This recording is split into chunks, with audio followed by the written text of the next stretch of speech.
You're listening to Family Talk, the radio broadcasting division of the James Dobson Family Institute. I am that James Dobson, and I'm so pleased that you've joined us today.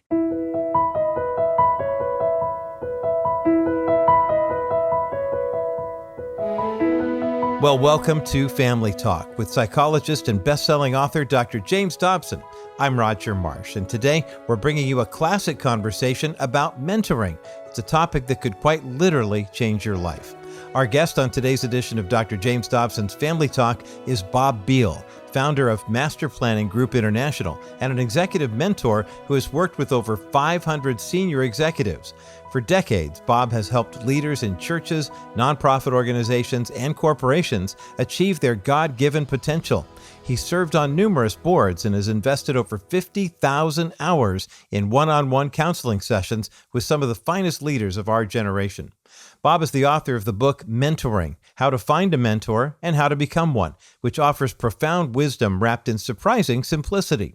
As you'll hear on today's Family Talk broadcast, mentoring is not about having all the answers or having impressive credentials. Rather, it's about caring enough to ask two fundamental questions. First, what are your plans? And second, how can I help? Now let's join Dr. James Dobson for part 2 of this timeless discussion about mentoring on today's edition of Family Talk. We've asked Bobb to come back for a second day of discussion on his book entitled Mentoring: How to Find a Mentor and How to Become One. This is actually an updated version of a 1992 book that he wrote that's now in its 4th printing, but I don't think we ever personalized it between the two of us, Bobb. And so let me ask you this question. Have you had a lot of mentors in your life? And if so, what did they contribute? I've had 3 or 4 that I consider just dear friends and lifelong friends, etc. In a lifetime? In a lifetime. But let me tell you a story that shows you how important this was in my own life. But I have to tell you 2 stories to tell you one. I had a cousin named Bobb Biehl, and he was 3 years older than I was, but he was in the 50s, the real Fonz. He was the Fonz, the real guy that they patterned the Fonz after. And he taught me this one principle. He did try to teach me principles, and he said, don't ever talk about fighting. He said, if somebody wants to talk about fighting, just sissies and girls talk about fighting. He said, either don't discuss it at all or try to kill the kid, but do not talk about it. Okay, that's sage advice. That was his bit of advice to me. Well, fast forward to age 24. I'm 24 years old. I have 2 children. Cheryl and I aren't getting along all that well. My mentor from Michigan State days, a man named Bill Bullard, calls me, and he's 187 miles away, back before cell phones. He says, how's it going, Bobb? I've been out of school about a year. He was still following up to just see how I was doing. I said, well, things could be better. And he said, what's wrong? I said, well, Cheryl and I aren't getting along all that well. He said, I'll be right down, and he hung up. He just hung up the phone. He said, I'll be right down. 187 miles away. I didn't want to tell Cheryl that I'd been talking to anyone about we weren't getting along, but I knew Bill was going to come in the door in about 3 or 4 hours. So I said, well, Bill's coming. What is he coming for? I said, well, I told him, I don't want him to come down, but there weren't cell phones, and it was too late. He was already on his way. Well, he tried to help us in the marriage counseling, and it got to about 2 o'clock in the morning. And at 2 o'clock in the morning, I remembered my cousin's advice, don't talk about it. And I was sick and tired of talking about our marriage and why it wasn't working, so I stood up to leave. I was ready to leave the marriage at age 24. I just stood up and sort of like a deer in the headlights, I think, but I was headed for the door. And Bill said, where are you going, Bobb? I said, I'm out of here. I'm through talking about it. That's it. I'm done. He said, Bobb, sit down. I just looked at him like, well, should I or shouldn't I? Of course, I sat down, and we had our 40th wedding anniversary this year. But now, and you give him credit. I give for him the making credit. If it hadn't been for that one sit down, Jim, by one mentor, And Chris, if I had walked out on my wife at that point, would I have ever written 20 books to the Christian community and leadership? Would I have ever consulted with 400 Christian leaders in helping them develop their companies? Would I have had access to anything I've done? The answer is no. Now, there's another story. There was a guy, I'll call him Zingle for obvious reasons. I won't mention his name, but he was a contemporary of mine at the school I went to, Bethel College, Mishawaka, Indiana. He was the Preacher Boy of the Year when he was 17 years old for Youth for Christ nationally.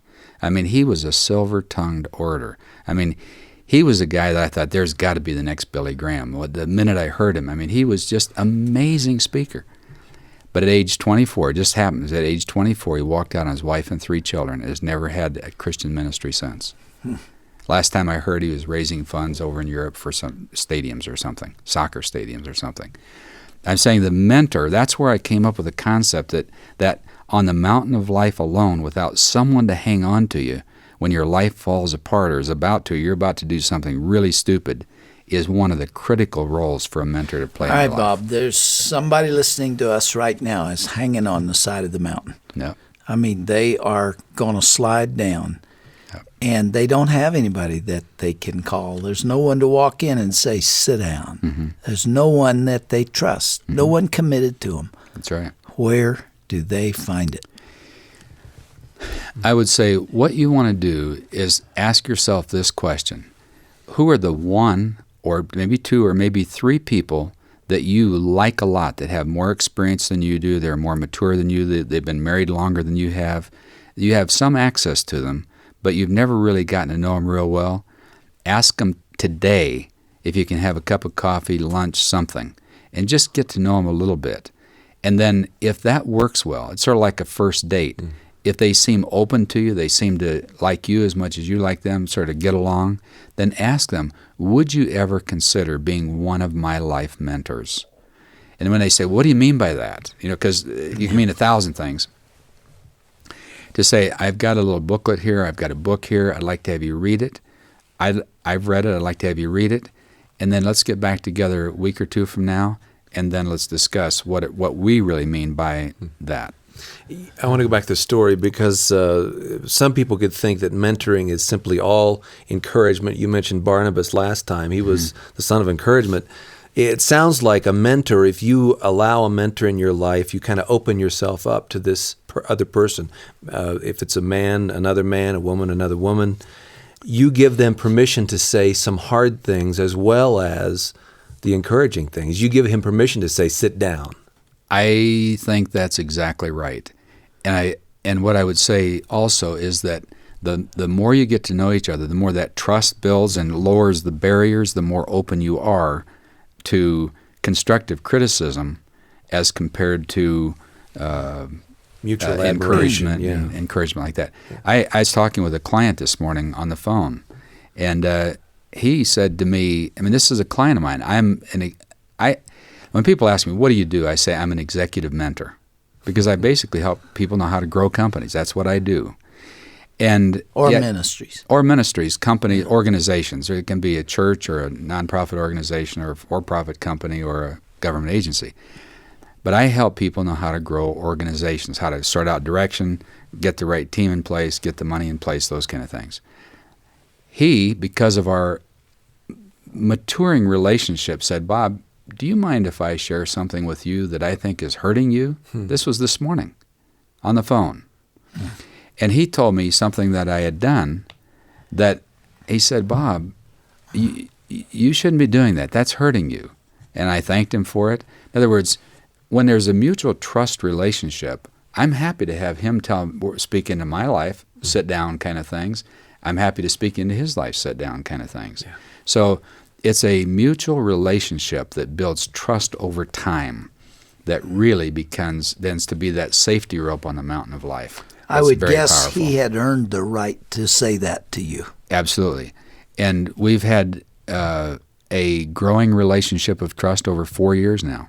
I've helped him acquire companies. I've helped him hire and fire people. I've helped him do a lot of things, and he's helped me see things as well. Have I heard you correctly that the initiation of a mentoring relationship can go either way.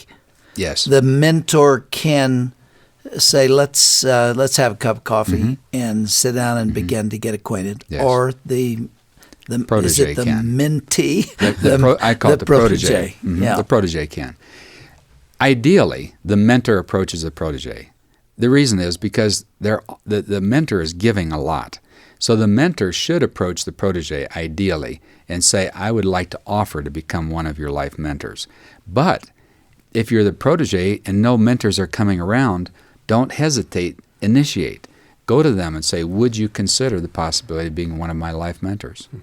Can anyone be a mentor? Do you have to be perfect? Do you have to have scored a certain amount on your ACT or SAT? That's a great question. Yeah.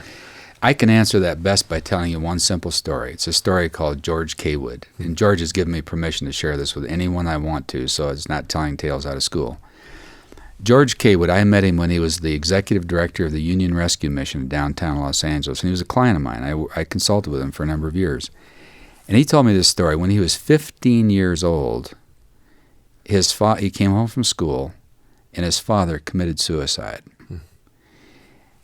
It turned out it was even George's gun, and they didn't have help, so George and his mother had to clean up the house afterwards. You can imagine the trauma it is to a 15-year-old boy. And every time, George is a man that probably knows more Scripture than almost anyone I know. He can quote massive amounts of Scripture. He speaks a lot. He's just a godly, gifted man. But whenever you mention the word church to George, you see the muscles on his jaw sort of tighten up. And having observed that, I said, George, when your father committed suicide, were you going to church at that time? He said, yeah, we were actively involved in a little church in San Diego area. I said, how did the men of the church react to you? He said, they never said one word to me. And I said, and you could tell it was very emotional for him. I said, George, you do know as an adult, the men didn't know what to say. It wasn't they didn't care, they just didn't know how to say it. They didn't know how to approach a boy 15 years old. They didn't know what to say, so they just said nothing. He said, as an adult, I understand it. As a boy, I did not. I said, George, what do you wish the men of the church had approached you with at that time? And he said, I just wish someone would have told me I was going to be okay and that they believed in me or something. Or just ask how I was doing. Yeah. And I said, George, how smart would the person have had to be to your question, Chris, what kind of SAT scores would he have had to have? He said he could have been a flunk out from the first grade. I said, what kind of position would he have had to have? He said he could have been a homeless person, just sort of dropped by the church. The only criteria that would have made any difference at all to me was, did he care for me? Did he care whether I lived or died? I don't know if you knew this, but Abraham Lincoln's inaugural, Lincoln was, 6'6", and had a stovepipe hat, got him up over 7 feet tall. There was a guy that was 4 feet tall in the front row with a little stovepipe hat, and all the people didn't know who he was. Who is that guy up there with Abraham Lincoln's inaugural? Nobody knew who he was. You know who it was? It was his mentor. He was the guy that stood with him when he lost his governor. He lost everything. And he was 4 feet tall. And he came to him. His name Mentor Graham. It just happened his name was Mentor. He believed in Abraham Lincoln. He said, Abe, hang in there. You can do it. Here's the next step. Here, go from here. And when he became president. But here's the kicker. Today in the 4th grade, I'd ask, let's say, for example, if I were talking to a layperson, I'd say, tell me something. How comfortable would you be mentoring the governor of the state today? Oh, I wouldn't even know what to say to him. I say, what if you knew that the future governor of your state or the future president of the United States was in your 4th grade Sunday school class today? Oh, I could talk to him. I say, you don't know. Yeah. You don't know. Now, consider this. I was speaking at a conference over in Vienna with Campus Crusade, and I talked on mentoring. And afterwards, a 65-year-old lady came up and said, this talk changed my life. I thought, change your life, isn't that sort of an overstatement? I mean, it couldn't have been that high impact. I said, but instead of saying something sort of silly like that, I said, how? What was so meaningful to you? She said, Bob, I've been a teacher, like a 4th grade teacher, at the embassy sort of an American school in a foreign country kind of thing. And she said, in my classroom, I've had sheikhs, shahs, princes, all that kind of thing. And she said, but when they hit graduation from my class, I thought, I'm done with them now. But she said, when I look back, I think, what would have happened if out of each class of 30, 40 kids, I'd have taken the one kid that I had a natural heart connect with and just corresponded him like Dr. Harwood did with you, Jim. Yeah. Just think if I'd have taken one person per class over a 40-year period, I would have still access of influence and encouragement to 40 heads of states around the world today. And she said, I just feel, it just changed my life. She said, frankly, I've retired now, and I'm not going to have that chance. But she said, I'm going to take each of my grandchildren, and I'm just going to be their best encourager and the sounding board, etc. Now, it's just a few stories, but mentoring is such an incredibly powerful thing. Bob, most of your illustrations and what we've talked about last time in this one have been in the context of an adult with an adult, a younger adult perhaps with an older adult. I want to talk about the age factor in a minute, but we had a guest who's very familiar to all of us named Stu Epperson. He and Ed Atzinger own the Salem Radio Network, and they've been friends of ours for years. But he has a ministry called One Kid at a Time, where he's talking about mentoring these inner city kids. They're desperate. There are many of them from foster care situations where they've been bounced from pillar to post. There's no one that has made a commitment to them in their entire lives. They have no real substantial friendships, and they're lost. They're absolutely lost. And this is the heart's cry of Stu's ministry, to provide mentors to reach out to those kids. Now, would you use mentoring in that context? Does that word apply there? I'd be very careful to use it. I would love to use it, but I'd be very careful to, for this reason. Let's say if Stu came and asked me, Bob, how do we maximize mentoring in this setting? I would say, first of all, make sure that there's a natural chemistry between the person, the child, and the adult. Don't assign people. Just make sure there's a natural chemistry there where you can see a kid, and it could be a kid that you think has enormous leadership potential, like a future president, and it could be a kid that you think won't make it unless someone cares. Either way. But if you have a kid that you say, Lord, bond my heart to this kid for a lifetime, think of the difference that would make as compared to 6 months and I'm out of here. I'm saying anything we can do to lengthen the amount of time when we have a relationship with a child like that, it just gets better and better. All right, going back to what we were talking about before, and Chris, back to your question. The person who's being asked to mentor, I think, often says, I'm not qualified, I really can't handle this, I don't have anything that I can do to help you. Address that. Well, first of all, often they feel like I'm supposed to be this genius of some kind, this like a concert pianist teaching a 16-year-old protege how to play the piano. That's not it at all. The question is one of experience and caring. If you care for a person and have more experience than they do in some area, you've got all the qualifications you need to be their mentor. Can a parent mentor a child? I say no. A parent is supposed to be a parent. Actually, the parent sets the child's agenda. Here's what you're supposed to learn. You're not supposed to do drugs. You're not supposed to do this. You're supposed to go to Sunday school or whatever. The parent basically has an agenda for that child, is supposed to have.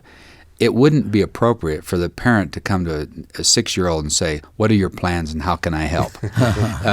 But, as you know, with older children, I don't know about you, Chris, but with like Danae and Ryan and Jay and Kimberly, the older they get, the more it morphs into more of a mentoring relationship, where when they get to be late teenagers, your relationship better have become more of a mentoring relationship. Like you're still the parent, but it's a higher blend of what are your plans and how can I help? So when your child gets to be an adult, I think you're still the parent, but it's a high percentage of that, what I call mentor's attitude. Yeah. What about a couple mentoring another couple? This is incredibly important from my perspective because, fortunately, a lot of churches are picking up on this and getting couples who want to mentor young couples, and it's just great. A lot of young couples have never seen a healthy marriage. They come from broken homes, broken marriages. They've never seen a healthy, loving relationship. And it isn't just reading about it that's important. It's seeing it and experiencing it, smelling it, tasting it, touching it. And when a mentor couple can come along that has a mature marriage, invite this young couple into their home, watch how they do things, it's so much better. People in today's society, I think, are so wrapped up with what their own agenda is, and they have these blinders on, and I'm going for this and that. A lot of people are. You've really got to look outside of that and to reach into somebody else's life. I say anyone can be a mentor, like the George K. Wood story, but not everyone should be. And the reason they should not be is that at certain times of life, we've got so dang much stuff going on that we really don't have anything left to give anyone. At that time, may not be the phase of your life when you've got any energy left to be a mentor. So I don't need to feel guilty for that. So do not feel guilty if now is not the time you're supposed to be mentoring someone. But if you've been saying, how can I make a significant difference? How can I work into lives? I don't have a PhD in family psychology or something. Take one couple you really believe in and come along beside them. And even though they move 15 times the next 10 years as they get promoted, keep calling them, saying, how are you doing? What are your plans? Any way I can be helpful? That someone cares whether you live or die is fundamental. Bob, let's suppose here in closing that you're talking to some pastors, and you probably are, who have caught the vision today and last time. And they see that there ought to be more mentoring going on in his or her church. Where do they start? This is going to sound self-serving. I'd start with the book so that the pastor can read through it and get sort of the definitions clear so he knows what he's talking about when he introduces the subject.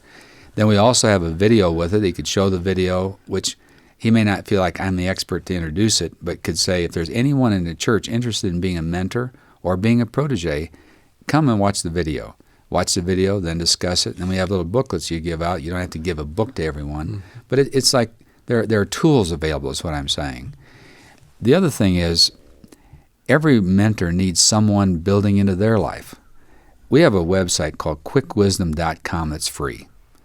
And it's where each month I do 2 or 3 things that basically try to help people who are trying to be mentors or trying to be leaders just keep building into their life over 30, 40 years, hopefully. I'm not their mentor, but it's a mentoring attitude of here's something I think will help you win. Thank you, Bob. It's been all these years since we talked about this subject. It's still of interest to me and still important. It's still extremely significant subject.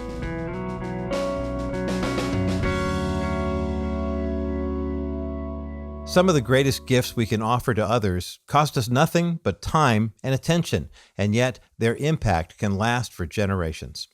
On today's edition of Dr. James Dobson's Family Talk, we featured a classic conversation Dr. Dobson had with Bobb Biehl about the power of mentoring. If you missed any portion of today's broadcast, or if you'd like to go back and listen to part 1, you'll find both installments on our website, jdfi.net. Once you're there, you'll also find information about Bobb Biehl's book, Mentoring: How to Find a Mentor and How to Become One. Again, all that information is waiting for you at jdfi.net. And speaking of relationships that matter, I want to tell you about a free digital resource we've prepared for you called The Undeniable Differences Between Husbands and Wives. Drawing from Dr. Dobson's decades of experience and research, this practical guide explores how men and women are uniquely designed by God and how understanding these differences can actually strengthen your marriage. So whether you're a newlywed or you're celebrating your golden wedding anniversary, you'll discover fresh insights that can help you appreciate your spouse in deeper ways. You can request your free download of The Undeniable Differences Between Husbands and Wives when you go to jdfi.net. Through daily broadcasts like the one you just heard, the Dr. James Dobson Family Institute works to strengthen marriages and families all across America.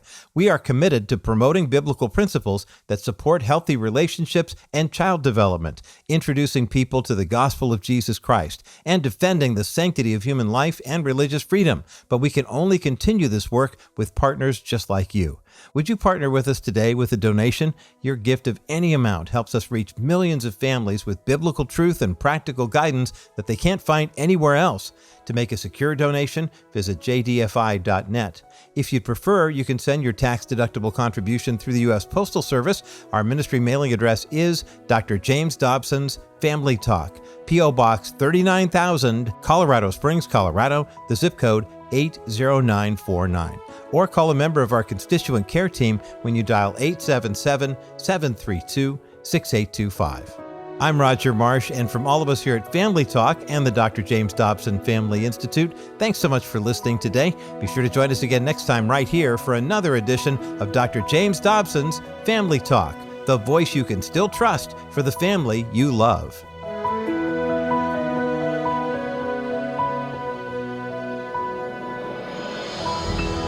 This has been a presentation of the Dr. James Dobson Family Institute.